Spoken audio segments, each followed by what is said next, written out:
Welcome to the April 9th, 2004 meeting of the USD 305 Board of Education. Please stand and join me for the Pledge of Allegiance.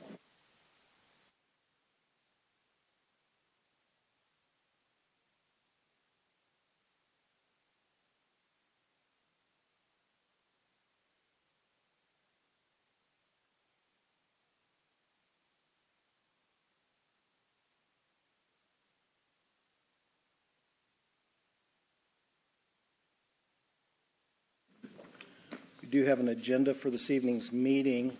Is there a motion regarding the agenda? Move the agenda be approved as presented. We have a motion to approve. Mr. Gardner seconds. All in favor, please raise your right hand.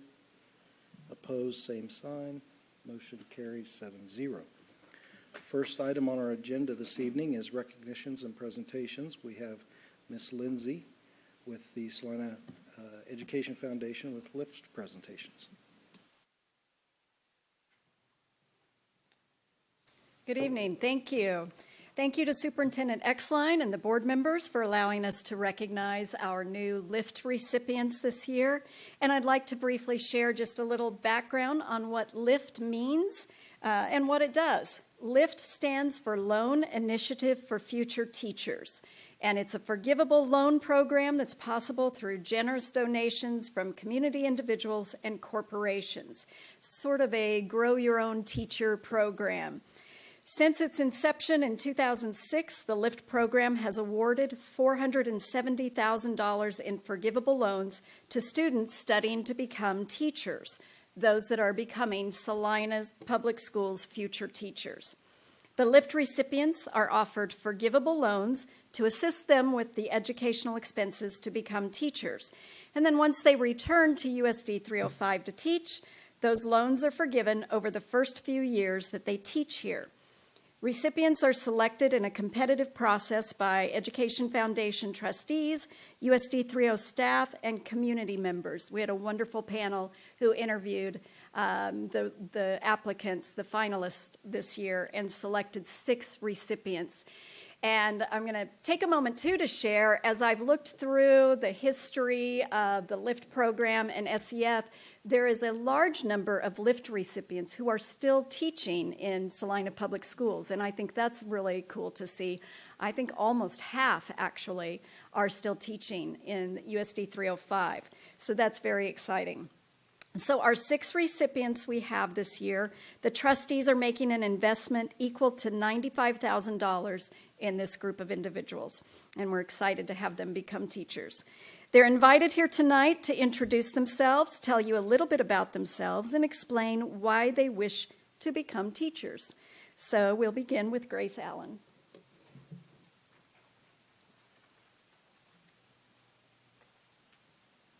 Hi everyone, I'm Grace Allen. I'm currently a sophomore at KU. I wanted to start off by sharing with you why I decided to pursue teaching. I want to become a teacher because I have a passion for working with children and getting an opportunity to watch them grow as individuals. I have been babysitting since I was in middle school, which has helped me realize how fulfilling it is to be a role model for young kids and share with them the knowledge I've acquired in my life so far. Physical education and just physical activity in general is also a passion of mine. PE was always a positive outlet for me when I came to school, and I hope to create a fun environment for kids to be themselves while also participating in activities that benefit their physical and mental well-being. The LIFT Scholarship is granting me the opportunity to continue my education at KU and move forward with teaching at USD 305 once I graduate. I am extremely grateful for this, and I am looking forward to teaching in the district I attended as an elementary, middle school, and high school student. Lastly, I just want to give a big thanks to everyone at the Salina Education Foundation for giving me this wonderful opportunity, and I am excited to come back to Salina to start my teaching career. Thank you, everyone.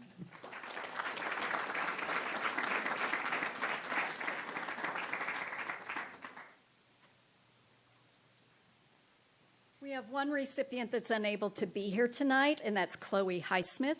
So next we'll go to Colby Schaefer.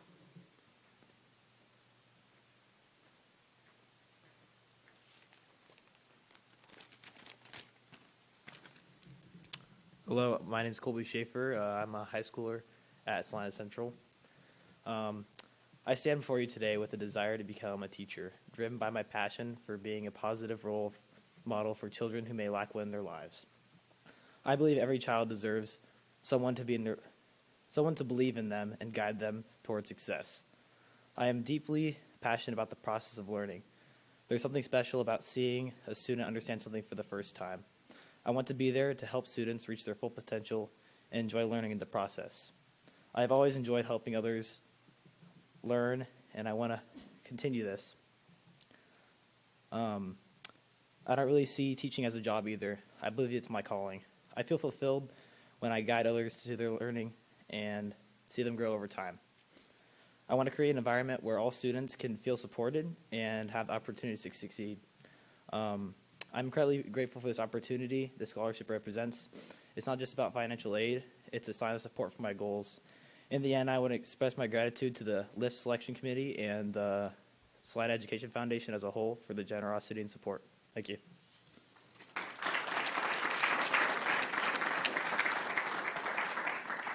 Next is Emily Streeter.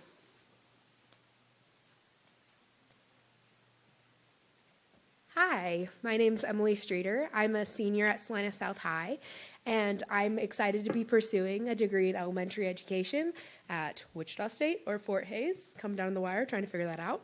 And I have wanted to be a teacher my whole life because I've grown up doing baton twirling, and through that I've had the opportunity to coach and help push my teammates and my students through the ability to coach.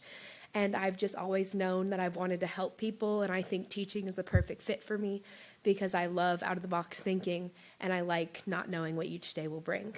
So I just want to say thank you to all of my teachers and family and this generous donation to my future that I can help put back into the USD 305 system. Thank you.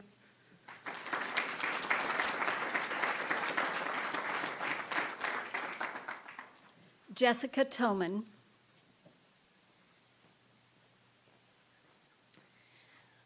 Hi everyone, I am Jessica Toman. I am a 9-year paraeducator at Lakewood Middle School. I could see myself doing nothing else but that. I've always wanted to make a difference in the lives of anybody, and students, especially middle school students, they really made a very special impact in my life, and I love seeing them grow, I love seeing them thrive, and I love just being a part of our USD 305 community, and I wanted to further my education, and so I am a sophomore at Wichita State in the TAP program, and it's like I go to school, I come home, I do my homework, and it's like I've been doing the same thing all day and I couldn't do anything else. I want to thank everybody for the committee, for the board members. It was nice to meet all of you, and I am so honored to have the investment in myself. And that is what the LIFT application means to me. It's more than just, like the other recipients have said, it's more than the financial donation. It is an investment in me, and that means more to me than I can ever express. Thank you.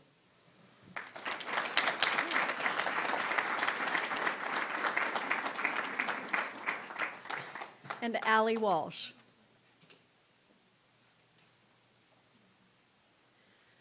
Hello, my name is Allie Walsh, and I am a senior at Salina South High School. I plan on going into elementary education at Kansas Wesleyan here in town. Education for me is something that I have always been passionate about since I was a little girl. I have played school with my siblings, and I have been really passionate about helping my peers understand everything that we're learning in school. And later in my middle school, high school career, I was able to recognize that I could put that into my back into my community by doing something that I'm passionate about. And this scholarship is really going to help me get to that point. And I am just really grateful that I'm able to have this opportunity and accept this from the board. Thank you.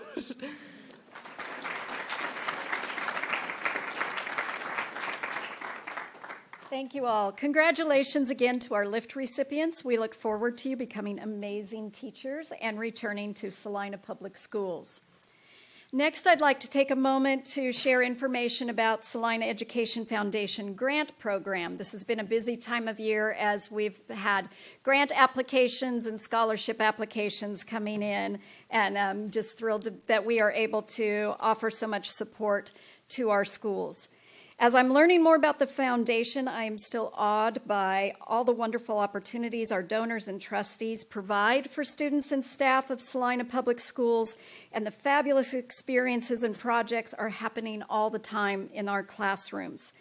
Since its founding, Salina Education Foundation trustees have awarded $818,000 to teachers and staff across the district to enhance the wonderful work that they do in their classrooms. And this year, the trustees have committed $28,100 for the 2024-2025 school year.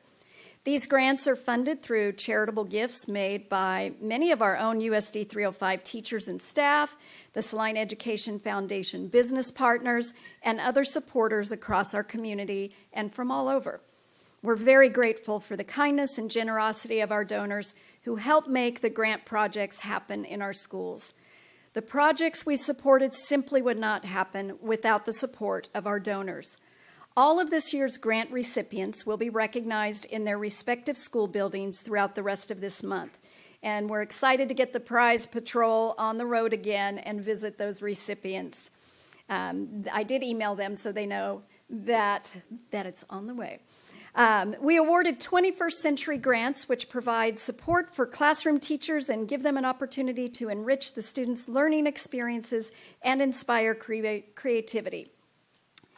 Elizabeth Burke at South High School is actually awarded 2 grants, one for Future Ready library programs, their book club, and a grant for a common read throughout the school. Melinda Idle at Stewart was awarded a grant for her Send Home math and reading games. Jamie Hoff at Cottonwood received a grant for the William Allen White ceremony trip to Emporia.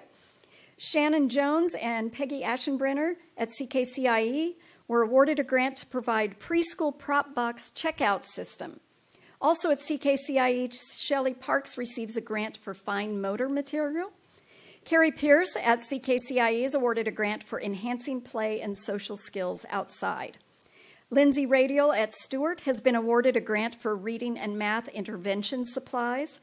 Guillermo Rodriguez at Central is receiving a grant for his Harmony Director teaching tool. Sarah Shelby and other teachers at Stewart will be able to do their Explorers Live Museum with 5th graders after receiving their grant. And Brenda Stanton at Central has been awarded a grant for the Connection Community Create Book Club. We next have Outside the Box grants, and these are aimed at rewarding creativity and expanding students' understanding of the community and the world. First up, we have Mr. Chrisman at Lakewood and Mr. Dooley at South Middle. Both principals are collaborating again with many downtown organizations for all 7th graders to be able to attend the Culture Crawl. Jenna Eshelman from Meadowlark's been awarded a grant for a PBL composition project. Katie Lidgett from Sunset is receiving a grant on behalf of all elementary libraries for the Book Break author visits. Stephanie Tarowski at Coronado will receive a grant for text-to-speech tools. And the Salina Ed Foundation also facilitates grants from the Joan Barheit Special Education Grant Fund, and we are very excited about these grants as well. These provide funds to support projects benefiting students receiving special education services. Kendra Baumberger at Coronado is receiving a grant for a VP MAP program. Brooklyn Bradley at Oakdale has been awarded a grant for expanding language in elementary students' toolkit. Kim Fulkerson at CKCIE has a grant for carbon fiber footplates. Kayla Reed at Sunset has been awarded a grant for Universal Design for Living project. And in addition to all of these grants, the Salina Education Foundation Allocations Committee also committed $7,000 in funds for sudden opportunity grants, and those are offered all throughout the school year. So again, we thank you for supporting the Salina Education Foundation, and we appreciate all you do to make the many special things happen for our teachers and for the students across the district. Thank you. Very good.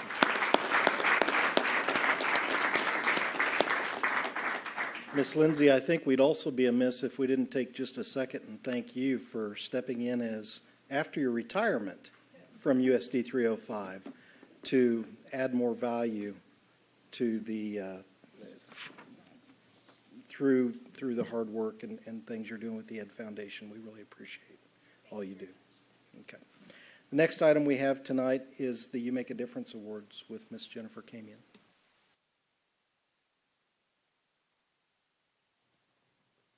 Good evening. The You Make a Difference Awards are when staff members are honored by colleagues to receive one of these awards for their support of students and the mission of Salina Public Schools. Board of Education members surprise the recipients during their workday with a lapel pin and a handwritten note. Our first recipient is Cody Burnett, Grounds Maintenance at the Operations Center. After a student's car was caught in a snowdrift near Salina Stadium, Cody worked with Doug Stein to plow the snow from McAdams Street. While Cody regularly addresses school grounds needs, he went beyond his duties to ensure there was a safe way to get to school. Thank you, Cody, for making a difference. Jan Henry, paraprofessional at Schilling Elementary School.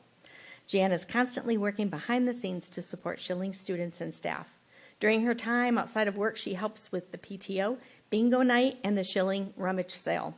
Her support in and out of the classroom is much appreciated. Thank you, Jan, for making a difference. Julie Falcon, principal of the Salina Virtual Innovation Academy.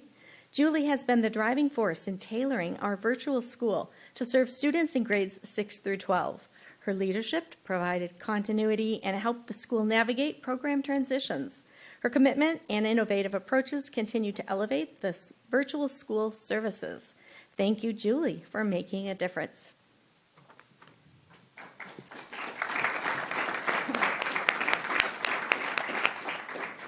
Thank you. And our next item is our Superintendent's Excellence Award. Very also good. with Ms. Camion. If Superintendent Exline will join me, and let's see, tonight, Kiragan Warhurst, student photographer intern from South High School, will take pictures of our students, and we appreciate your being here and your work. Thank you. Our awards tonight go to the robotics students from Central and South High School. Sheila Allstad is the coach. Will you please join Superintendent Exline up here in the front, and will the robotics students please line up next to them?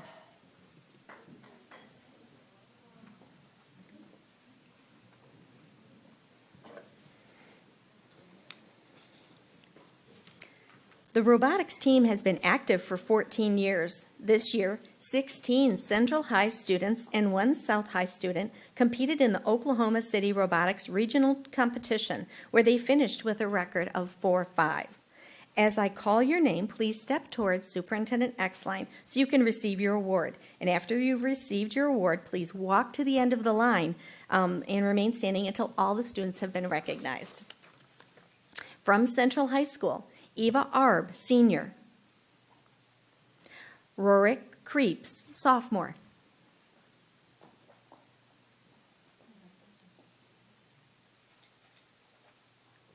Isaac Hamilton, junior.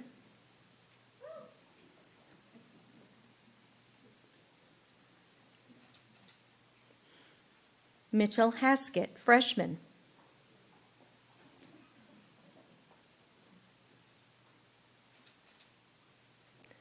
Colton Heltzer, freshman.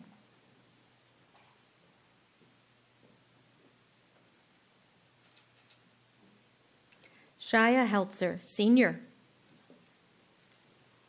Ethan Johns, freshman.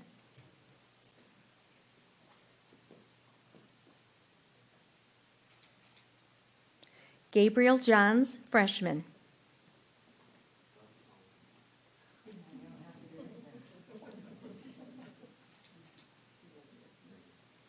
Keegan Madison, senior.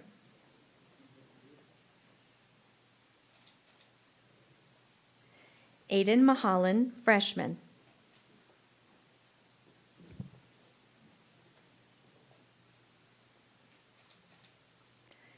Caitlin Martin, junior.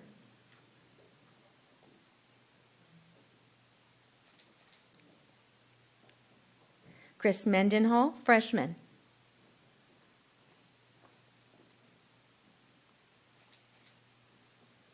Madeline Mendenhall, senior.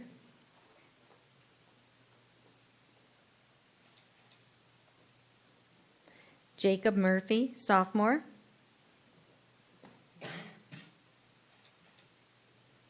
Aaron Pro, freshman.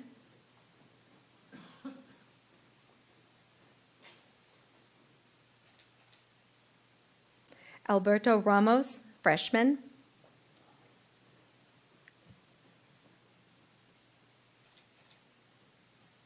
And from South High, we have Sarah Thong Fatmanichan, junior.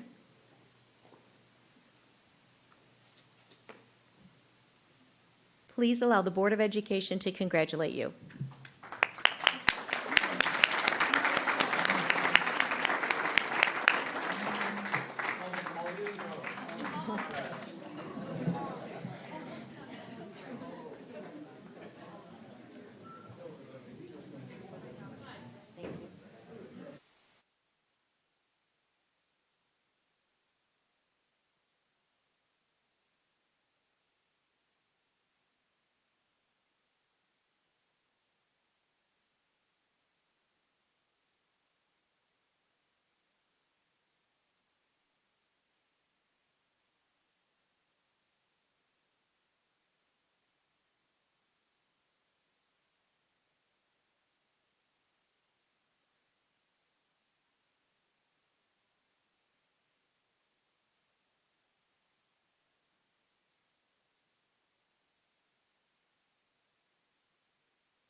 Thank you, Ms. Kamian. The next item on our agenda this evening is a visible learning update with Mr. Griffiths and Kristen Pitko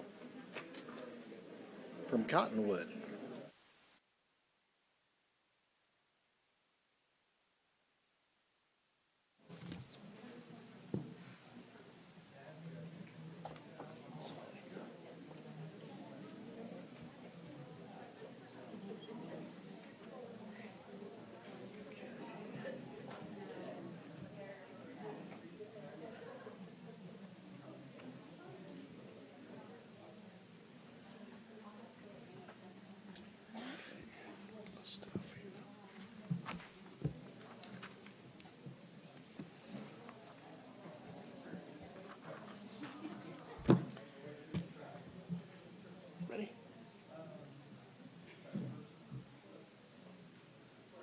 Well, thank you for allowing Mrs. Pitko, who is a fourth grade teacher at Cottonwood, and myself, allowing us this opportunity to share with you our journey with visible learning, where we started and where we're at currently.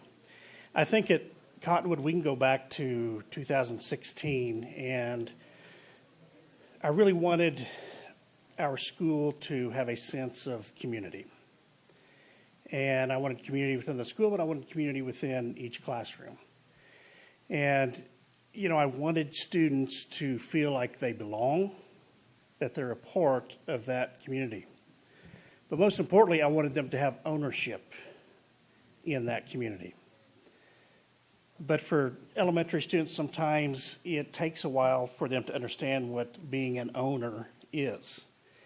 You know, you think of some of our students, they couldn't tell you that they have their own room or even that they have a bed.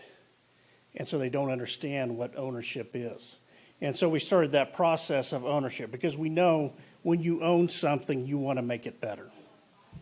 And that goes perfectly with visible learning. The foundation of visible learning is that students are always able to answer three questions. What am I learning? Why am I learning it? And then how do I know when I'm successful? So at Cottonwood, we started with learning dispositions. And even before that, we asked some of our students, well, what does a good learner at Cottonwood look like? And the feedback that we got is that they know what good behavior is. We've done a really good job with that, but not necessarily what a good learner is. You know, their feedback was, I raised my hand. I'm quiet in the classroom. I keep my eyes on the teacher. So we've done a good job with that, and we don't want that to go away. We just want to bring in the visible learning aspect of being a good learner. And so we came up with our dispositions. At Cottonwood, we are the Coyotes, and so the acronym that we used was HOWL. And you can see the 4 learning dispositions there: thoughtful, cooperative, wonder, and resilient. So thoughtful, I understand how I learn best. I seek feedback. I know where I'm at with my learning. I know what I need to do next. I know the tools to use when I'm stuck. And then we have cooperative. I can work in a team. I can help others. I am happy to put forward my ideas. I listen to others' point of view. I consider others' feelings. I give and receive quality feedback. And then we have wonder. I ask questions. I make links in my learning. I investigate. I enjoy finding out about new things. And finally, resilient. I never give up. I use my growth mindset to overcome challenges. I learn from my mistakes. I challenge myself. I ask for help when I need it. And so the past several months, we've been going over how. And we even came up with a goal. Our aspiration is that at Cottonwood, we want students to exhibit the dispositions of a visible learner, the how. They understand what they're learning, why they're learning it, and how they will be successful. So we have a good student plus a good learner equals a visible learner. And so Mrs. Pitko is going to talk about what we've done throughout the building to help with that process. Yes. So I'm just going to dive a little deeper into what it would look like if you were to walk through our hallways and our classrooms. And something we really took and ran with was a good student versus a good learner. And if you put them together, it gives you a visible learner. So teachers at Cottonwood had the opportunity to get together, and the visible learning team pushed out this idea of making T-charts with students, of dividing like a good learner and a good student, and really talking with them about the differences, but combining them, you'll get that visible learner. So this is an example of the kindergarten classroom, and so the teacher sat down with her classroom and they went over what a good learner was. And just like Mr. Griffith said, uses their tools, doesn't give up, thinks about their learning, is curious and asks questions, works with others, and gives feedback. And something she did, which I loved because littles love visuals, is she went ahead and drew, and those are very perfect T-charts. If you're a teacher, you will take pride in that. They can go back and look. And then on the other side is a good student. So that's going to be more of like your rules and your expectations that we go over. Completes their homework, raises their hand, controls their body, is kind, keeps body to self, is quiet in the hallway, is a good learner, and keeps eyes on speaker. So that's more of like a littles version, kindergarten through second grade. And then here's like an upper grade level example. She just did it with her classmates. They just picked up a piece of paper, they individually went and taped it up there, and they put it under what's a good learner or was it a good student, and she just put it on their cabinets, which works perfectly too, and they can look back and they can refer to that as well. So they kind of got to do whatever they wanted to with their T-chart, but something that was super important to us teachers is making sure that the vocabulary and the verbiage is the same through grade level, because if you walk into a kindergarten classroom, you're still going to hear those words like self-reflect, feedback, never give up, just like you should hear in like the 5th grade classrooms, self-reflect, feedback. So just making sure it's the same across grade level. Some other examples you can see in our building are self-led discussions. So like Mr. Griffith said, it is so important to get them to have ownership in the classroom, and this has really like made them blossom. They love talking with each other and bouncing off ideas like, hey, I don't understand this, and then I'll have a student raise their hand and say, Mrs. Pitko, can I help explain this? And so it's really cool to see that self-led student discussion.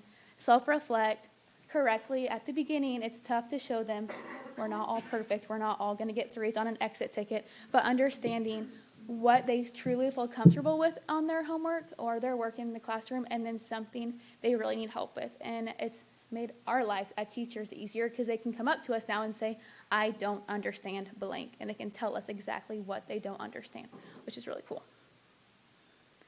And then sentence stems for feedback. We're really working on how do you give correct feedback when peer editing, especially in the upper grade levels, when we're, grading their papers, and not make them feel terrible when you're grading it, but also help them give positive feedback. So there's some sentence stems that are hung in our classrooms. And lastly would be our learning intentions. We have worked really hard K through 5th grade of making sure we have a learning intention up for math and for reading. And I think we've done a really great job. We've also recently dipped our toes into success criterias, which is fun. It's still kind of nerve-wracking, and we're doing a great job, but we'll get there, and we're excited to do that more often next year. And those are just some examples teachers have. So that's just like a rubric, and it says, how do you feel that you've made your thinking visible? 1 through 4. Like 1, not at all. 4, excellent. And then how well did you understand that content? So that's actually something I do in my classroom. A simple, like, as they're going to lunch, throw on your hand, 4, 3, 2, or 1, and then I can give feedback, or get feedback super quick. It's easy. And then there's an example of a feedback sentence stem. You click next. Yeah. And it just says, for example, I think it would be clearer if, and so there's those all over the classroom as well. A little more you can see in our classroom, and these is more of like the little side of the classroom, K through 2nd, is our learning pit wall. We had that in service that talked about learning pit, and kindergarten also is huge on social emotional and how your feelings connect with your learning, and so they did the feelings along with the learning pit. So I feel like this when I'm here in the learning pit, and how do your feelings change as you go through that pit, and what can you do to help you get out of the learning pit? Student posters. So our students at Cotton would love, love, love to make posters. They take pride in that, and they're so cute. And they're everywhere in our building. If you walk through any grade level, you'll see posters they have made. This is an example I thought was really neat that a 1st grade teacher did. They made growing trees, so how can you grow into a good learner? And it had the how, thoughtful, cooperative, resilient, and wonder, and little raindrops of what would make me become that good learner. I-ready check-ins, super important, especially for upper grades, to make that goal setting of making sure I'm reaching my goal and being able to come and talk to the teachers when they get stuck with their I-ready check-ins. And it's just easier for teachers too, because we have like 16 students, so now they're taking ownership in their I-ready. So when they get stuck and they haven't passed a lesson, they come and tell us, so we're not always the ones going and checking and taking time. So it's really cool, and they really do love writing down their scores as well. This is my favorite one. This is Yet Buddies. This is 1st grade. They did Resilient. We did a month, and it was Resilient month. And so they made Yet Buddies. And so whenever they got stuck, if you click the picture, they can look at their little Yet Buddy on their desk, and they're like, oh, I need help. And so they'll look at their little guy, and they'll realize, I can persevere. I can get through this as well, which I thought was so cute. I showed this to my 4th graders, and they wanted to make them, so I told them, we'll see. They're really cute, I know. Good student versus good learner. So we're going to test you to see if you've been listening. So you should have something that,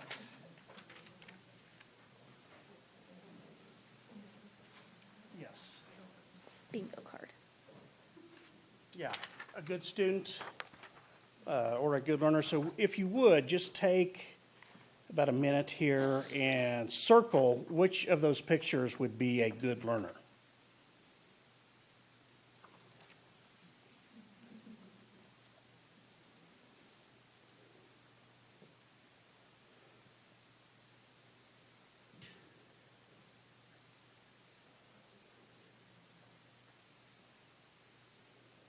And then when you're finished, if you put your hands on top of your head so I know.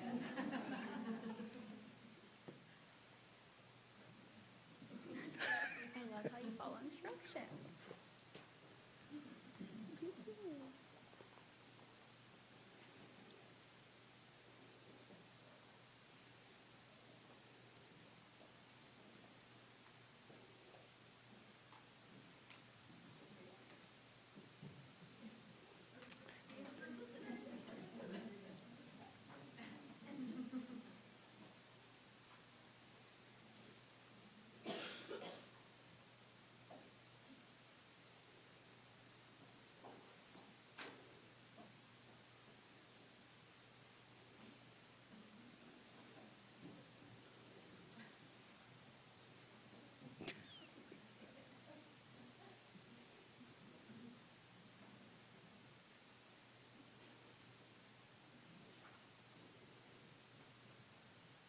was a little tricky. So the ones that you should have circled, tries again. Second, thinks about their learning, they're on the second row, third row. Ask questions, ask for help when they need it, and then on the last row, all of those are circled. So this activity that you just did at our next Family University, which is Thursday, students will become the teacher and they will help their parents in learning what a good learner is. Yes? You did a great job. I know you did. And so they will do that, kind of like bingo. They do that at our next Family University, which is on Thursday morning. So, any questions that you have?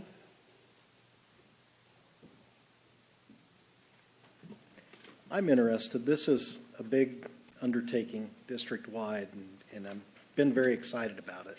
I know Ms. Exline is as well. Ms. Pitko, what's the difference you see in your students with this initiative? Yeah. One big thing I've seen with my students is connecting their learning. And so they are truthfully understanding and taking what we learned a week ago and putting it to what we're learning now.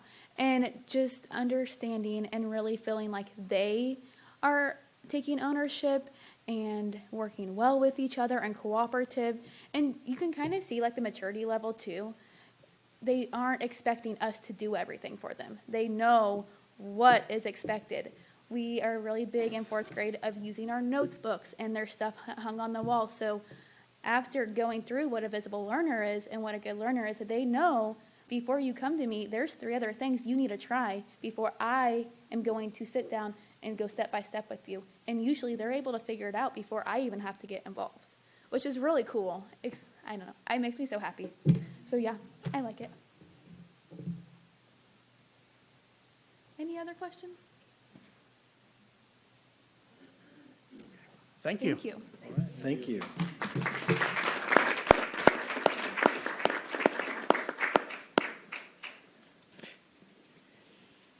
I guess there's some good teamwork within the Cottonwood family here too. I see that you had some of your other teachers come to be here to support you tonight, so we're glad to have the Cottonwood family here.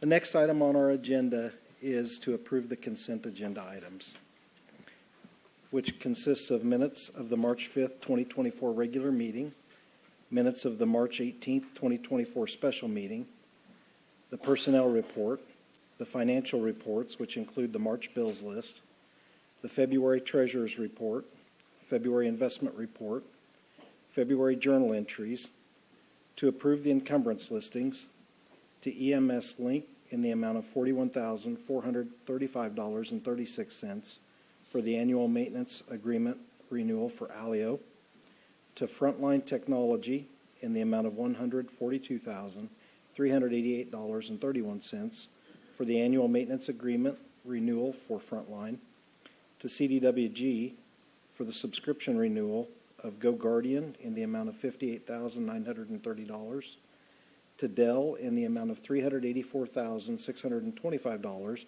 for the purchase of 425 desktop computers, to Dell in the amount of $38,753.14 for the purchase of desktop and Chromebooks for CKCIE, to Contract Paper Group for the purchase of 1 truckload of white paper in the amount of $23,310, to Palmer Hamilton for the purchase of lunchroom tables for Central High in the amount of $39,337.59, and to Ray Roofing for roof repairs at Stewart Elementary in the amount of $239,985.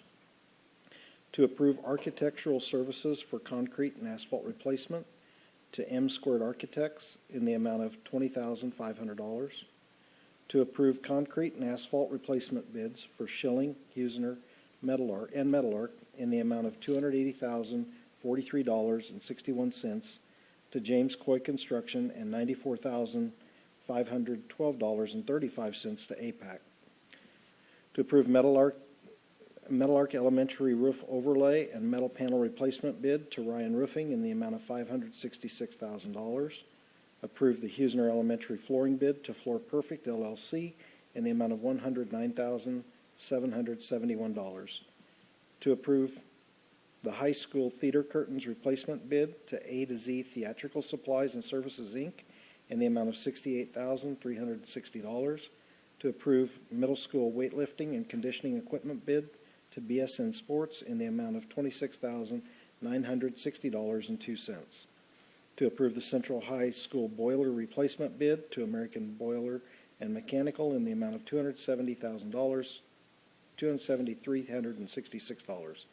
To approve food service heated cabinets bid to Hubert Company LLC in the amount of $27,969.88. To approve food service servicing counter line bids to B&J Food Service Equipment in the amount of $104,980. To approve Salina Education Center windows replacement bid to JC Builders, Inc. in the amount of $109,906. To approve the Schilling PTO gift acceptance for playground equipment in the amount of $8,000 to $9,000. To approve the Stewart PTA gift acceptance for outdoor learning space in the amount of $50,000. To approve the Central High fundraising activity, the South High fundraising activity, the Lakewood Middle School fundraising activity, and the South Middle School fundraising activity. Is there a motion regarding the consent agenda? Ms. Zimmerman. I move that we approve the consent agenda as presented. Thank you. Thank you. And we have Bonnie seconds, okay? All in favor, please raise your right hand. Opposed, same sign. Motion carries 7-0.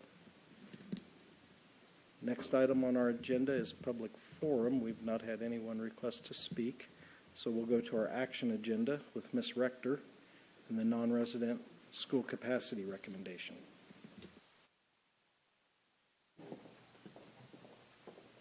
Good evening.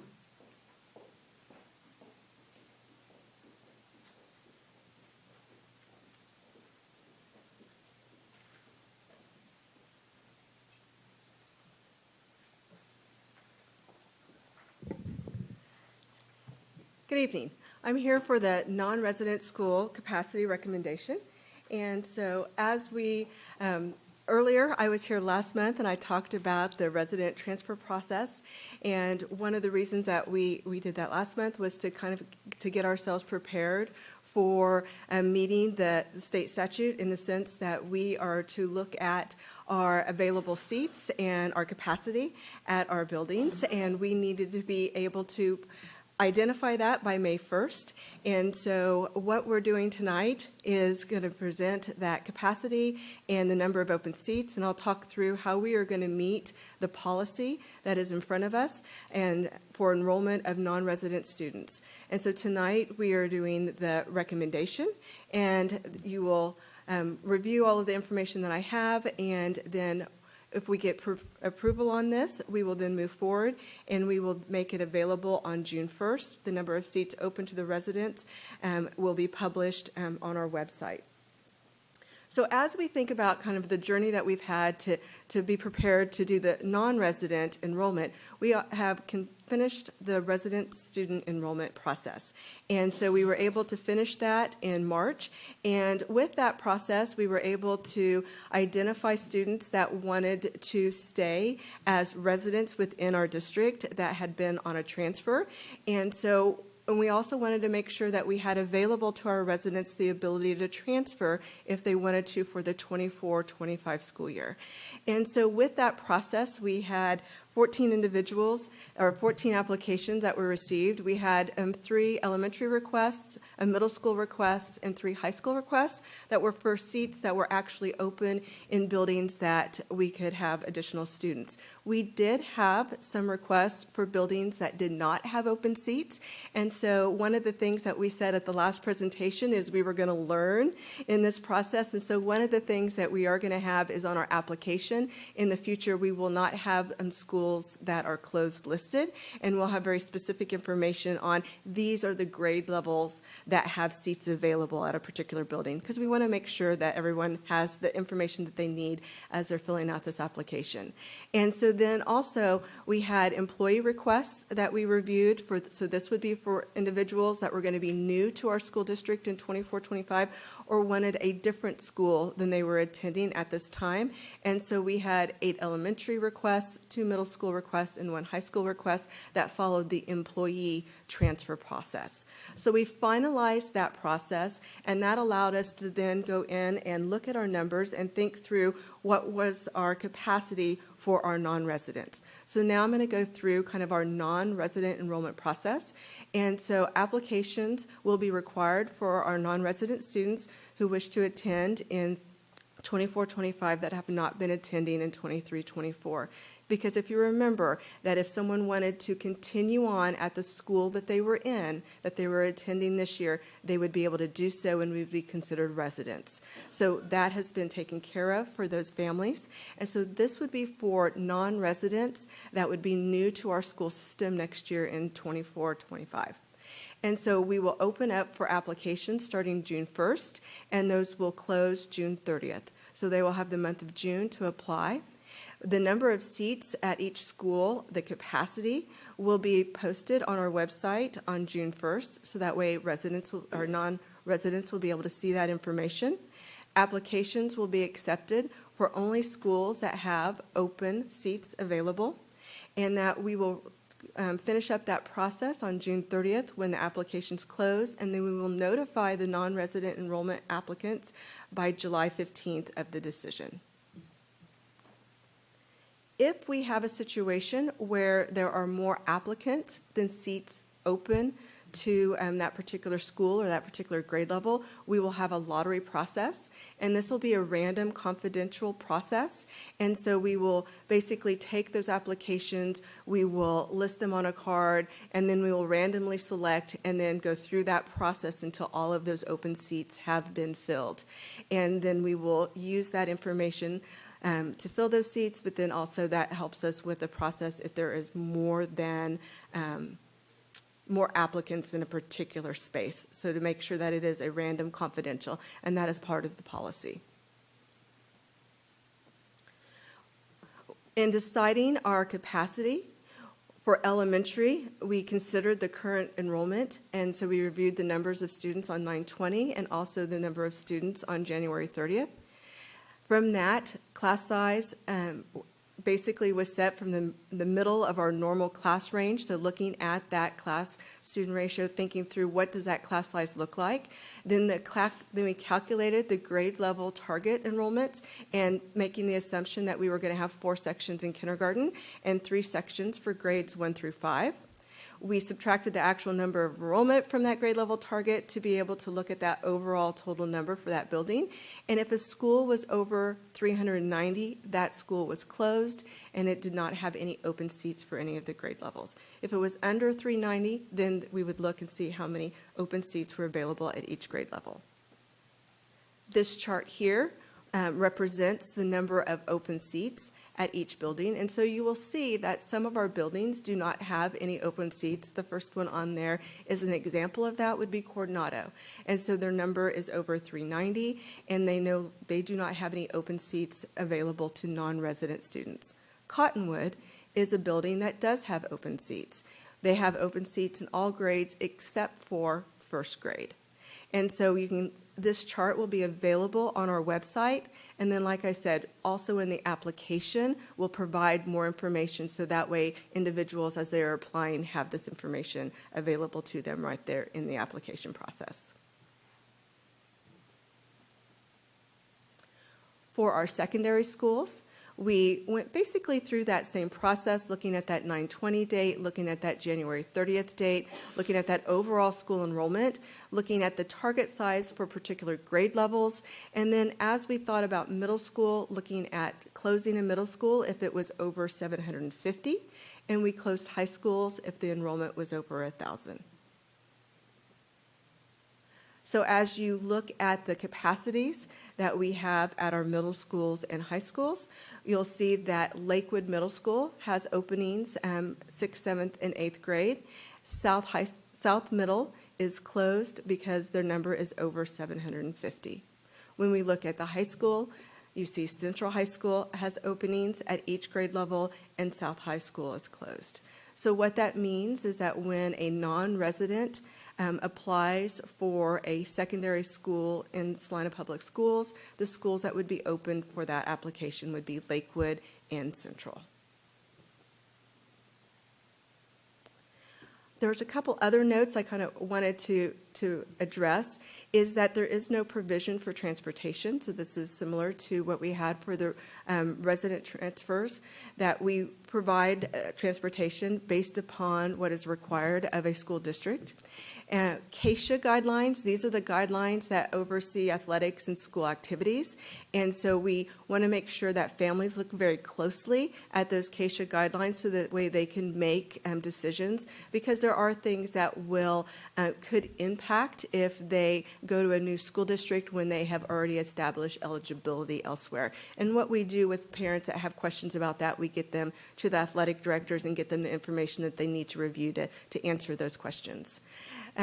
Also, our non-resident enrollment process did not pertain to employees who are outside of our Salina School District area. They follow the pattern that we have established for the employee guidelines, and so if they're applying for a school that is within that area, then they do not have to do the non-resident enrollment. And then if they, for in the future, so once an applicant has been accepted, then that applicant will be able to continue to attend our schools and not have to apply each year. So if they do get a slot for next school year, 24-25, they would be able to continue at Salina Public Schools, unless during the evaluation process in the spring, that's conducted in the spring to make sure a student is in good standing. If a student is not in good standing, then we would have a conversation and notify that parent. And those guidelines are outlined in the policy. And so those are just kind of a couple extra little pieces of information that I wanted to share. And then as we think through the timeline, our night tonight is that we're going to have the capacity recommendations have been presented to you. The information is also in the board packet. And from that, we will then establish those numbers and publish them on June 1st on the website. We will accept applications June 1st through the 30th, and then we will make notifications to the accepted applicants and also the applicants that were not accepted on by July 15th. It is recommended that you approve the projected enrollment and numbers of open seats available to non-resident students as presented, but I will entertain any questions that you have over that information.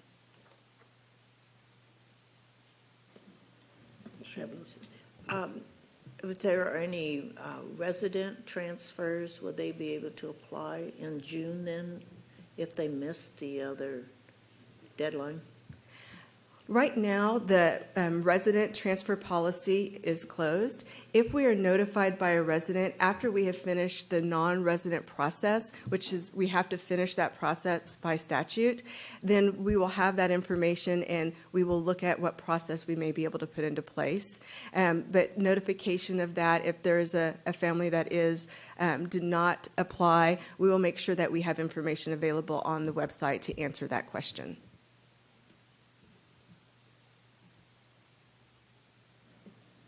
Questions for Ms. Rector regarding her presentation? I'd entertain a motion if there is one. Ms. Zimmerman? I move that we approve the projected enrollment and number of open seats available to non-resident students as presented. The motion, Ms. Casso seconds.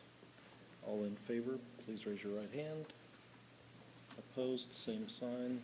That motion carries 7-0. Thank you.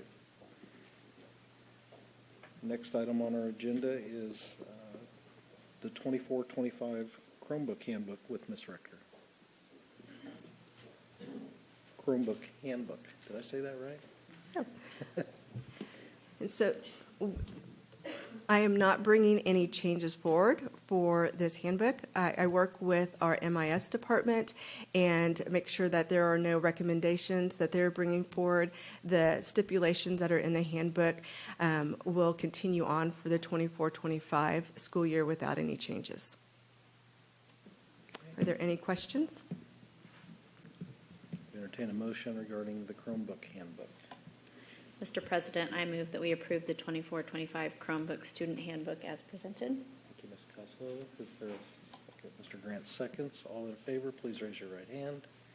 Opposed, same sign. That motion carries 7-0. Thank you. Thank you.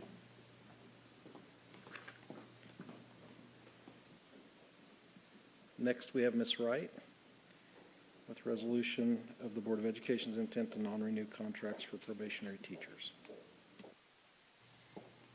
Good evening.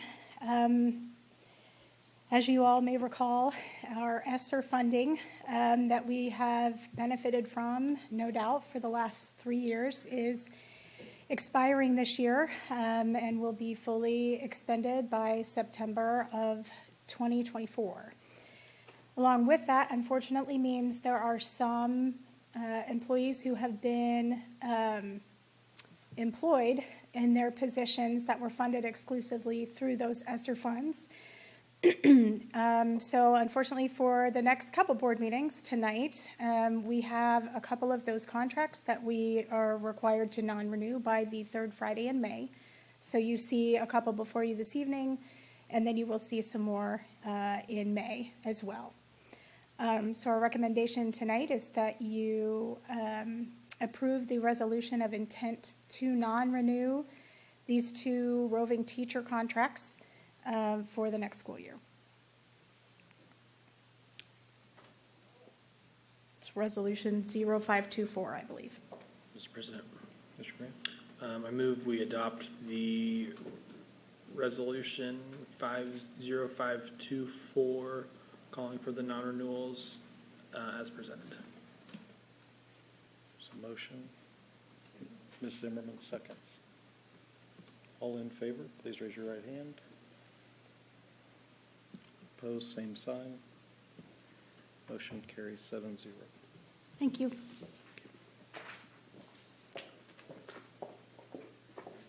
Next item on our agenda is the discussion agenda.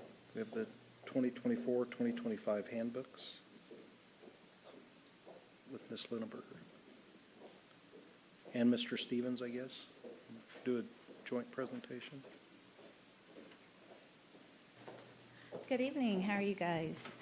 On the elementary student handbook, we have one thing that we would like to enter into the student handbook, and that is the piece on parents that are strongly encouraged to plan when they're planning a non-academic trip, such as vacations during time school is not that should say school is in session. Sorry about that. If students will be gone for a pre-planned absence extending beyond 3 days, that the parent should contact the school as soon as possible to let us so that we can understand, they can understand the expectations of what they're missing during that time. These types of absences, of course, would count towards chronic absenteeism, so that we can plan for parents to know what our expectations are for those students to be making up those academic pieces that they're missing. Mr. President? Ms. Zimmerman. The parents are strongly encouraged to plan those when school is not in session, so the not is supposed to be in there. It just depends on how you read it. True. Yeah. Sorry. So. Yes.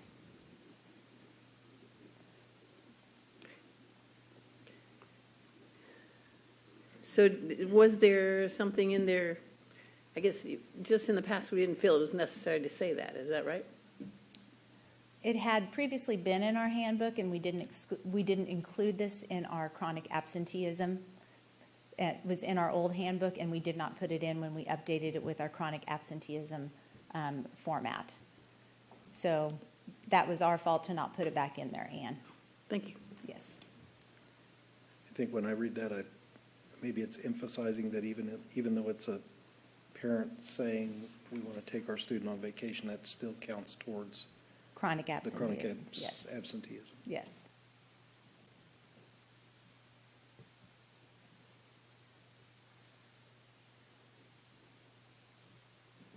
Any other questions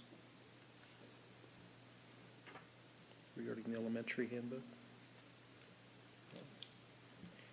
Do we want to move right into the middle school? Dr. Stevens? Good evening. In addition to the elementary student handbook, we've also added that language in the middle school updates as well. And the same terminology is used. In addition, one of the recommended changes we're looking at is under the locker section, where it says students may be assigned a locker upon request, switching that to administration may assign lockers at their discretion. In addition, under the physical education, to make it more congruent with the existing practice, it says the part that's being struck out, a PE uniform consists of black shorts and gray T-shirt for 6th, 7th, and 8th grade students enrolled in PE class. And that's just being removed. Students are expected to have appropriate gym clothing to wear each day and will be issued a gym locker when needed. That language is added. Additionally, it says a fee will be charged for lost padlocks. It is recommended that a student has a set of clothes for PE class. So we're trying to kind of loosen that to adjust with the current practice from maybe what it has been in the past. And in addition to that, do you want to finish up middle school and do some questions on this first before going to high school, or do you want to run some of them the same? Okay. So is that okay to do? We'll proceed then to the high school handbook. Okay, sorry. Yes. Okay. Yes, that's fine. If we need to flip back, we can do that as well. On the high school handbook, same verbiage in the elementary, middle school, and high school under chronic absenteeism. And the second edition is going into the cut policy. The verbiage of "but will not count towards truancy" being struck from the list, and full day cuts will count towards truancy. Administration will make determination of consequence action based on incident reason, and the removal of consequence for cuts are defined in the discipline section. And we'll go over that here in just a second. Under the Renaissance program, we're also updating some of the verbiage there by removing the piece where it says these cards entitle students to certain discounts of line of businesses and special activities at school. For context on that, way back when I started in the district in the dark ages of 2002, there were a lot of different kinds of community businesses that participated in what was then kind of called the Renaissance program. A takeaway from that is that card system still works very well for some of the internal types of rewards that schools are using. Popular one with my daughters, the final exemption, those kind of things. And so they are just wanting to remove that language to make that more congruent with existing practice. And under kind of moving over to the chart on the next 2 pages to touch base on cuts, the administration in conversation wanted to remove that specific disposition from the infraction to give them more discretion in how they're handling that. And the genesis of that idea is that there are cases where some students are intentionally trying to cut to be able to get out of class, as that may be. And if they know that this is exactly what happens, that can in some cases be counterproductive. But on the other side of that, we're trying to encourage students to be in class. And by doing some of the culture work with fostering belonging, et cetera, and administrators just wanted a little bit more discretion in how they're handling it. And I still want to note that it does count towards truancy if it's a full day cut. So if a student leaves, there is a consequence to that. And I also want to note on there that cuts will be considered unexcused for grading purposes as well. So that is something that's still left in that language. So looking at that chart on the first line, just would remove that, and the administrator would have that discretion. to adjust it. And we have some existing language in there as well where administrators can adjust the consequences to meet the needs of the situation. And I'm paraphrasing that. Tardies, start of day, first and second block that are listed there, just removing that language and again, kind of adding that to falling back on the other policies that we have. And then the last piece on this, let me see here, at the end of that chart, it states students given an out-of-school suspension are not to be at school on any USD 305. I think that was just underlined as a part of what's actually in there. So I don't necessarily know that is an adjustment on change, but it says all work to be turned in for credit must be given to the teacher no later than the first class period following the completion of the suspension. Arrangements for tests or examinations missed during out-of-school suspensions will be made. So in a sense, by removing the cut policy out of that or making those adjustments, the administration felt like that would allow them a greater abilities to meet the needs of the student to ensure that they're not encouraging that behavior with the predisposed dispositions that are listed in the discipline chart. Any questions at all on that? I know there's a lot there. I have a question. Yes, ma'am. On the alcohol and/or drug code violation graph chart? Yeah, sorry about that. Oh. Got a lot of them through here. Go ahead. Yeah. Just it hasn't added a hearing, is that right? Just explain, was there not a hearing before, or what's the I think hearing? putting that word in there to make sure that we're making it clear, it's always been up there above with a 3 to 5 day plus hearing listed in there, but to make it clear in the chart by adding that, so they're not having to cross-reference up above, we wanted to note that to make that more specific. Sorry, I missed that one, Ann. Is that right? Yeah, and that's been pretty consistent in the time I've been administrator at the district. We've always had that practice. That's never been not the case. So, I have a question Yes, sir. back on the middle school side with the physical education piece. yeah, I guess the question I have, thinking back when I was in middle school, high school, we wore green shirts and a yellow shirt. By removing some sort of definition, do we open ground for challenges with students, I guess? And do we, I think we always identified we were in South because we had that South uniform at PE. Yeah. Well, I'm sure you've given a lot of thought to this. If you just help me. I think that we still have the same policies with regards to, if somebody were to wear a shirt with alcohol message or something that's inappropriate, we still have the ability to correct that. I was also from the generation that we had the standard color of shirt and shorts, and I also remember one business in my local hometown made a lot of money selling those. And as a student of a single mother with 5 kids in the family, that wasn't always easy to afford that. And so we're trying to give a little bit more latitude in that case to where some students might not have a specific set of gym shorts and shirt, but then also recognize that that has been kind of existing practice for a while, and really trying to make this again congruent with practice and updating it.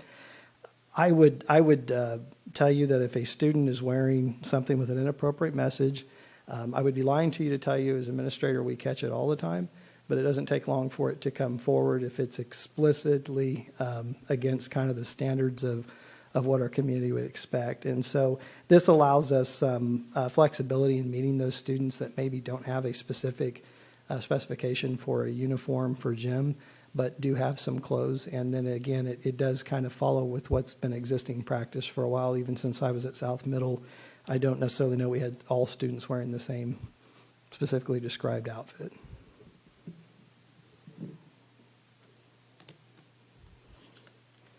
Any other questions? I would make a motion. Mr. President, I move we approve the 2024-2025 elementary, middle school, and high school handbooks as presented. Motion, is there a second? Ms. Schamberger seconds. All in favor, please raise your right hand. Opposed, same sign. Motion carries 7-0. Thank you. The next item will be the textbook adoptions with Ms. Lindberg or Dr. Stevens?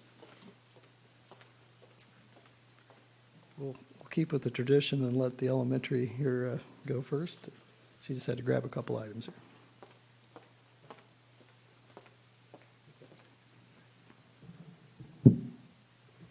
Well, thank you again. I thought it was great that Mr. Griffiths gave you guys kind of a update on visible learning, so it's going to give me a tenet to tag on to my presentation. So I'll let Curtis get this up and going for you guys. I am here tonight to talk to you guys about a math adoption and a music adoption for elementary. The first one I'm going to start with is our math adoption. Just a little bit of history about where we're going with our math adoption.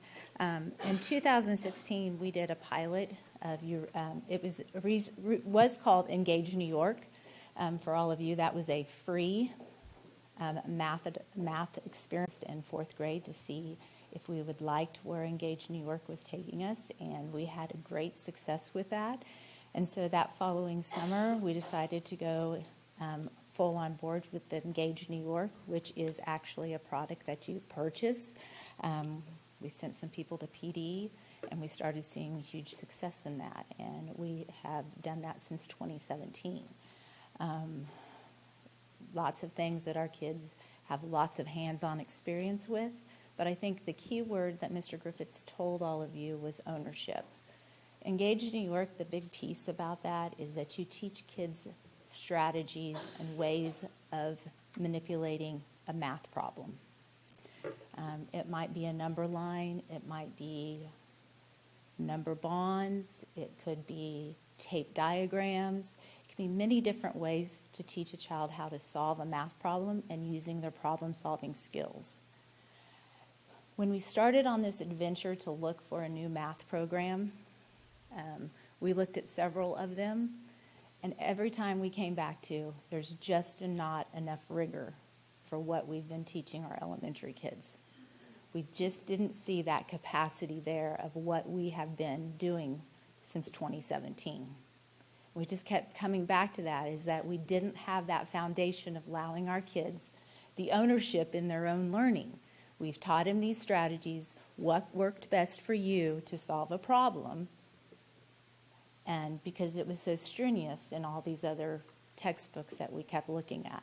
So out of the three we looked at, we kept coming back to Eureka Math. Well, Eureka Math now has what they call Eureka Squared. It's an online platform as well as hands-on. And as every company does, you know, they jazz up their new products to make it more enticing to our teachers. And of course, our teachers are very excited about it. I think one of the biggest things we have is, of course, the digital platform like we do in our Into Reading.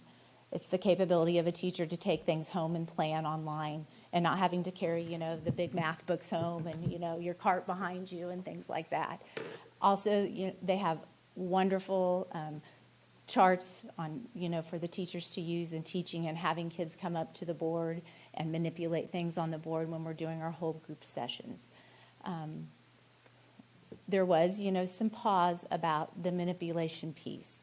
We have tons of manipulations in our schools, and our coaches, which thank you guys for coming tonight, did a lot of hard work in getting all of those manipulatives gathered up for our teachers. And one of the things we did here was, when we were talking about Eureka Squared, was we're going to have to start all over with the manipulatives. Well, one thing that is in my bid is that we provide the manipulatives from the company that are actually geared for each grade level, so we're not going around and picking up all those manipulatives for every teacher. So that was one thing that we did here when we were going around and talking to the teachers about the three math programs that we had looked at for our adoption. So that was one way we knew we could ease their hesitation about going to Eureka Squared. So I think another thing that has really come to our attention is our hope is that we won't see the implementation dip that you usually see when you adopt another program, because it's the same familiar thing that we have been doing, and you won't see that dip. Another positive thing is we're going to have more time to teach. They have taken this program and they've condensed it to 145 days of teaching instead of 180 days of teaching. So we have some wiggle room in there to provide us some reteaching when we need to be doing that reteaching of kids that are not quite successful on skills that we have taught. So that is also a relief to some of our teachers because we know how our scope and sequence can sometimes get very tight. And then we have a snow day or we have holidays and those things like that, then that things become very squishy. So that's my recommendation from the teachers that were very honest. All the materials are in my office for you to view of the pros and cons from all 8 elementary schools. Do I have any questions from you guys about the math?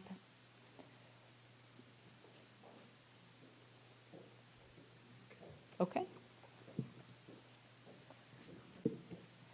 Well, I guess I need to do music. I was so passionate about math, I forgot about music, so I guess I should do music as well. The music was conducted by our 8 elementary music teachers. They did a really nice job of looking what was out there online for them. And one of the biggest things online for them is really having music to play online for them because they don't have an accompanist. And that's really one of their biggest things is they don't have people to accompany them when they're playing for students. Another thing is having the manipulatives to enhance what they're teaching in their classrooms. One thing I was at awe with is how they enhance their music programs. It's just not a singing program. They give kids an opportunity to explore all kinds of things in their classroom. If it's not a ukulele, it's a slide whistle. Woo! You know, I just love going in the classrooms and seeing all that. Or it's ribbons, and you have the preschool kids in the music class dancing with ribbons around the classroom to get those large motor skills. Or they're beating on large yoga balls to start out with drumming before they move to the actual drums.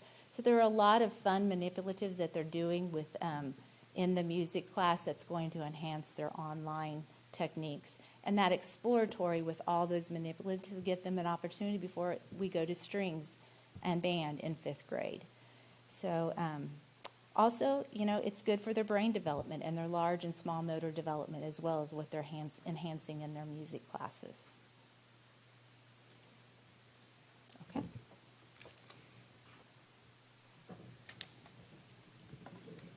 I just have a question. On the manipulatives on both, about how long do they last for? How long can we expect that they're good for? Well, math, Dana, will last forever. Like I said, we have so many manipulatives in our elementary classes.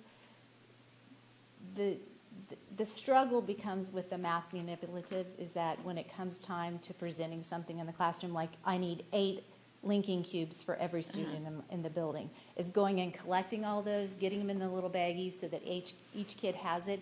It's organizing all those pieces and not, I would rather see a teacher planning than trying to get manipulatives in a baggie.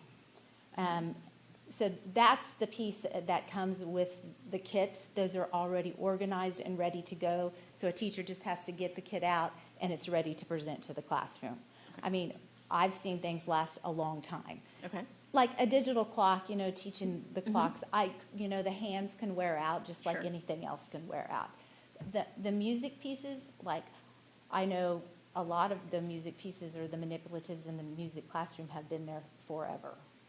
So it's just on how well we choose to take care of them, and I think our 8 music teachers do a very nice job of taking care of things because they know they're going to have to last for quite some time. Okay. So, Thanks. sure. And I assure everybody that Mrs. Lindenberger can impersonate a slide whistle better than I can, so Thank you, Dr. we'll have that on YouTube. I'm just giving you a hard time. Okay, I wanted to review the criteria up here just to kind of talk a little bit on secondary, and this really does follow also with what elementary is doing. Our board policy IFR is followed, and we look at a variety of items, effective education for all students, it's factual knowledge, literary appreciation, aesthetic values, ethical standards. So we do utilize those instruments, and we have those instruments available upon request if you wish to come in and look at them. We also look at our standards and curriculum, and effective instructional strategies, which adjust and change a little bit also with the technology that we have, and as well as teacher criteria. They're looking at it, as Krista mentioned, on the manipulative kits. Is this going to be effective, efficient, require minimal effort so that I'm not spending time tracking down the items? I can roll into that lesson and have an engaging lesson. Elementary, she kind of reviewed that with you, but just to let you see that again, looking at those textbooks, getting the teachers' buy-in, kind of getting that information ready for a recommendation, and then also a quote from the vendor. In the secondary, same kind of thing that we looked at on the criteria, and these are the secondary courses. So what's different on elementary is obviously Krista's working with a large group of teachers from 8 different elementary schools. At the high school, we have a smaller group of teachers, but we have a lot more different types of courses that we're looking at. So that's the difference between these. We are seeing the kind of that rotation that happens with the curriculum. So you're seeing Algebra 2, AP Calc, all of the AP courses. We do have to make sure with AP College Board that they're approved texts and that they have the appropriate rigor. And then, as you can see on their audiovisual production, computer apps 1 and 2, graphic digital design and 2D. Our high school and middle school health teachers met together when we were vetting resources as well. Intro to Human Services, journalism, parent and family. So you're seeing some of that career and technical education in the curriculum this go around. We have usually a little bit of that, but this year we had quite a bit. Web page design, and then 6th, 7th, and 8th grade social studies. One of the things I've done in my role is as we're looking at these reviews, we're trying to get them more balanced year to year, so we don't have a large amount. And while that looks like a large amount to you, that's actually, we're playing a little bit of catch up from that year during COVID that we didn't do any reviews, and we're trying to balance them out as we're looking at the rotations of these texts to ensure that we have accurate and a good viable curriculum with the textbooks that we're selecting. Also want to add on there that as we reviewed this information, I do want to thank our educators. I know Kristen alluded to this. They had to step away from the classroom for a day. We brought them to the board office. They spent a great deal of time, in some cases looking at it ahead of time, looking at it afterwards, having great conversations. It's always good to see teachers from it's good to see Mustangs and Cougars, sitting in a room and having great conversations together on academics. They did a great job with that as we reviewed those samples. Overall, these are the items that we're kind of bringing forward, and again, the teachers are recommending for you to adopt. If there's any discussion questions that you have as it relates to that, I'm open for those. Mr. Gardner? Some of these additions look to be somewhat older than others. Correct. Is there something? Yeah, so I just want to address, when you're getting into certain career and technical education or specialty courses, it is very challenging to find publishers that are updating like the most latest in terms of the year. The publishing industry in general has been a struggle. So as we're looking at the materials for the different classes, we had to scramble a little bit just to find, like I'll give you an example on parent and family. There's not a lot of providers that provide that kind of text, and I'm not saying that year is more current or less current than the others. We reached out to major publishers, and what we are seeing happening in the publishing industry is kind of what you saw happening in the 2000s with newspapers. It's starting to kind of collapse, and we're really having to be careful about some of the textbooks with the online bells and whistles. We don't want to sacrifice rigor. We don't want to sacrifice the coverage of that subject. And so in some cases, they have not updated. In other cases, it's the other side of the coin, where they're updating every year because they're trying to keep districts from having the same textbook forever and ever. So we've tried to find a good balance of getting hard copy text for a class set, in the event that if we weren't able to do a digital upgrade right away, we would have that. But we're also hearing from our students that having both, when you think about, we used to have textbooks that were just a fourth of the classes were online using a digital, and then going to where we're seeing more and more of that become ubiquitous with the textbooks. Some students are like, I need a break from that screen, so I want to have that text. So in looking at the dates, it's a hodgepodge a little bit of that, but we looked at the current content and making sure that we're also following the state standards, and the teachers did recommend on some of those that are a little bit older. They recommended it based on the fact that it was also aligned with state standards, and that was the best one they felt like they could find for their students. But we are monitoring that. We did have some old textbooks in our inventory that we had to go back through and bring up. And when I say older, it was because we couldn't find a more current published product because of the limitations of some of the publishers that are out there. It's a good question. Good questions. Any other questions?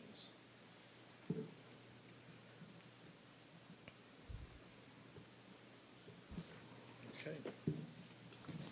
Mr. Green? Just to ask if anyone has objections to approving these tonight.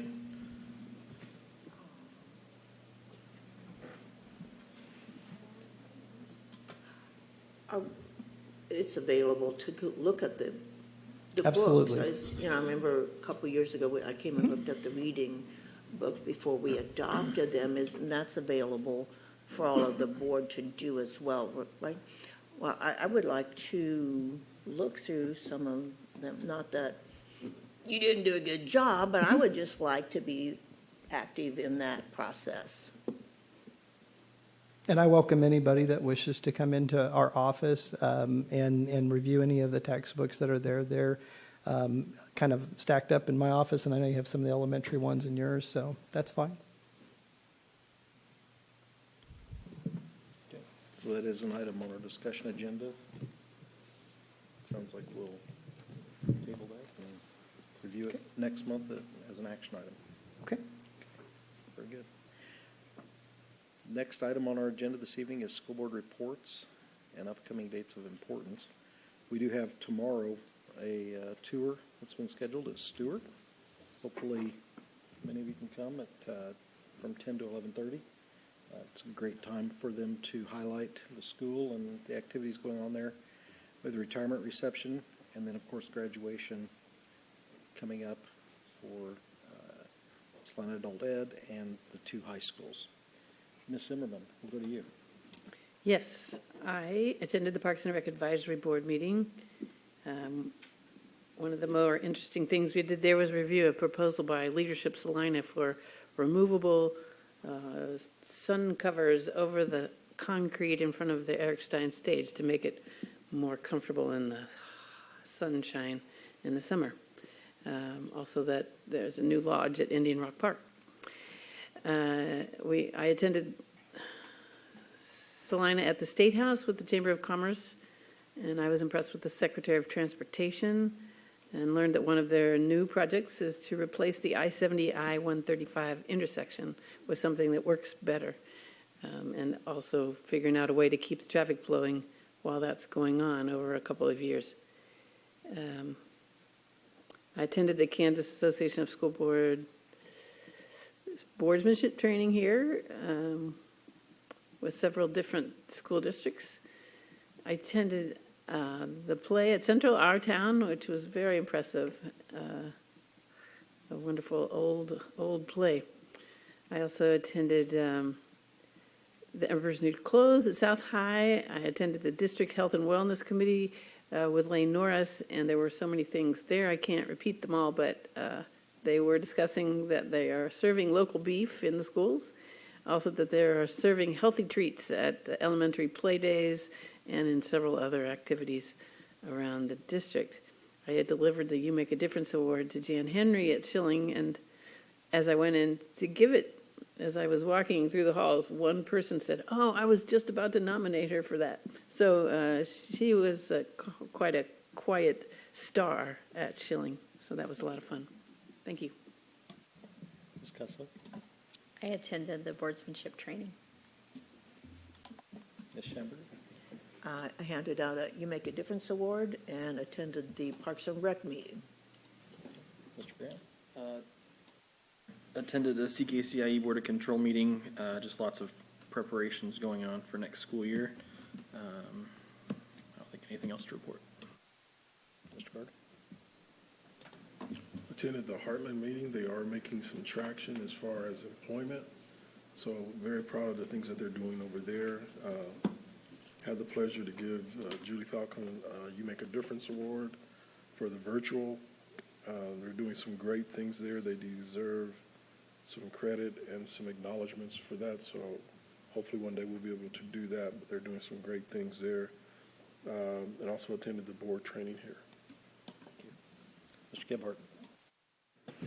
I was able to attend the Smoky Hill Educational Service Center meeting after we got back from spring break, and everybody was there getting back to business, preparing for the closing out of the school year.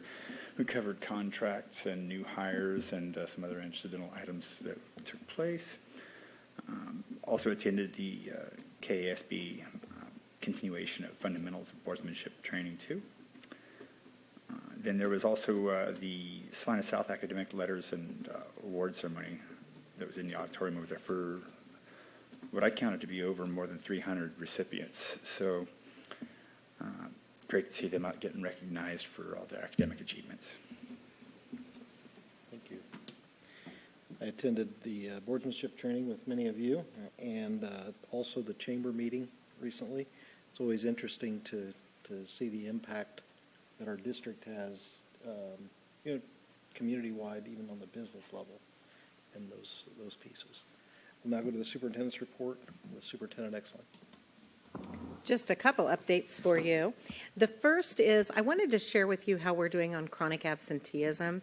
You heard both Curtis and Krista talk about that in the handbooks.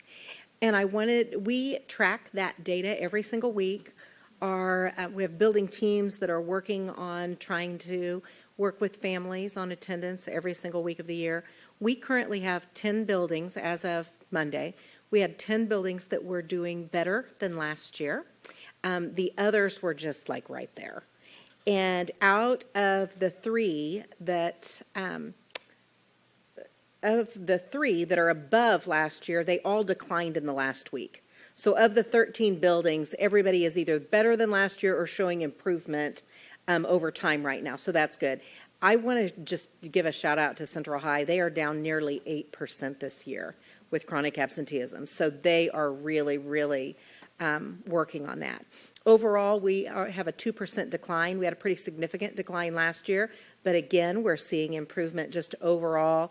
We're currently at a 22.64% chronically absent, so we will continue to work on that through the end of the year, but thought you might be interested in those data points.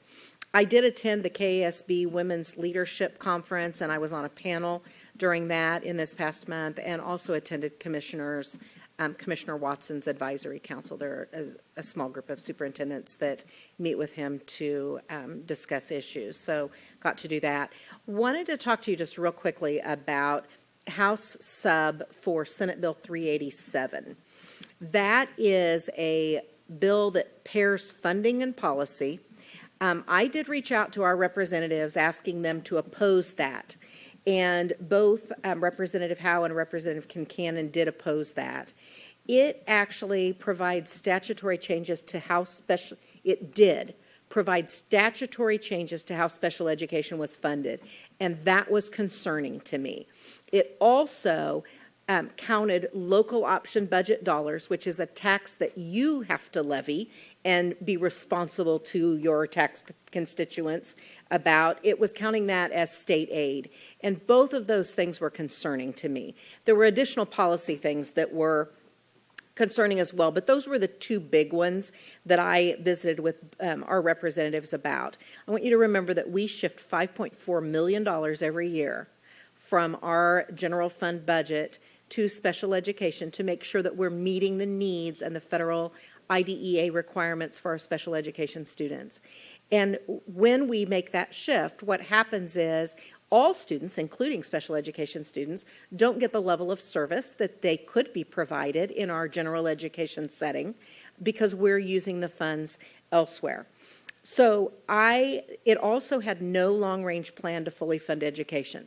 So on the back end of the session, the very last day of the session, they did have a joint committee, a conference committee that met and talked about that bill and tried to vet out some changes to the bill.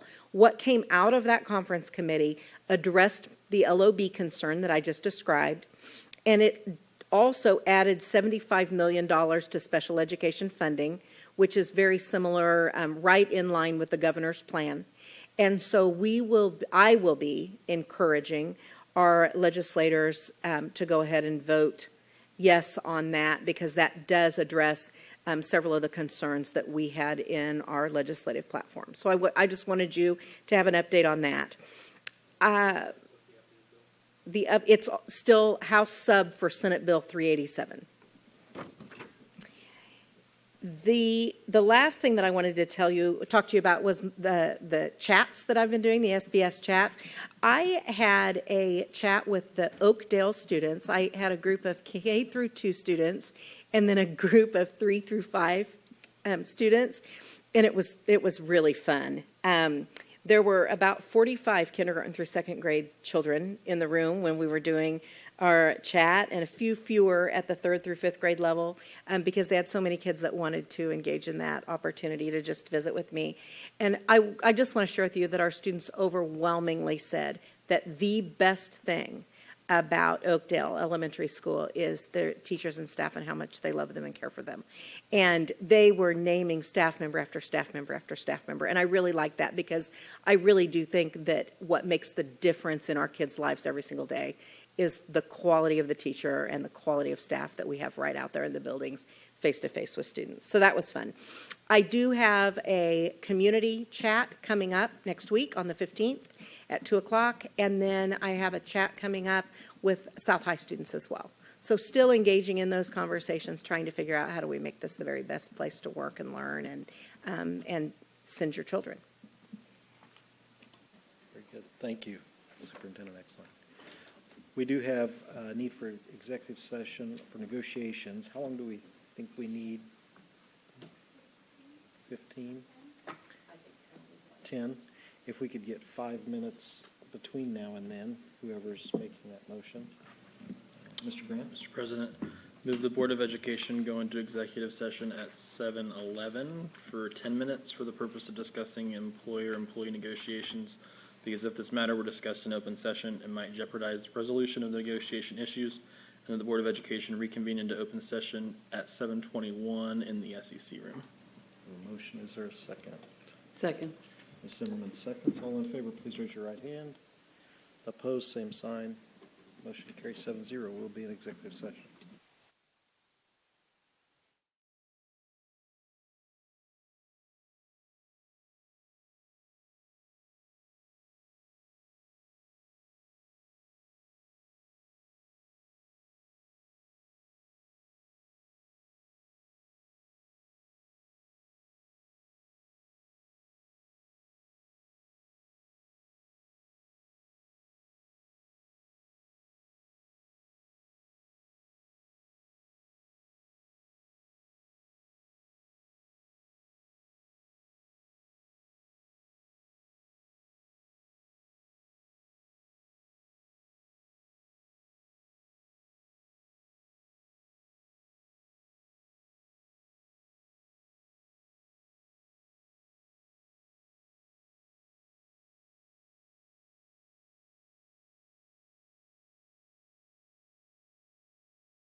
executive session. But we do need to have an executive session for personnel. Mr. Grant? Move the Board of Education go into executive session at 7:24 for 5 minutes for the purpose of discussing personnel matters of non-elected personnel and their contractual obligations, because if this matter were discussed in open session, it might evade the privacy of those discussed, and that the Board of Education reconvene into open session at 7:29 in the SEC room. The motion, is there a second? Second. Ms. Costello seconds. All in favor, raise your right hand. Opposed, same sign. Motion carries 4-0. We will go back in executive session for personnel.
Okay, we are back from executive session. I believe we do have a motion. Mr. President, I move the Board of Education accept the resignation of Christina Corbett as presented. The motion, is there a second? Second. Mr. Gardner seconds. All in favor, please raise your right hand. Opposed, same sign. Motion carries 7-0. We will now end our live stream and go into our work session.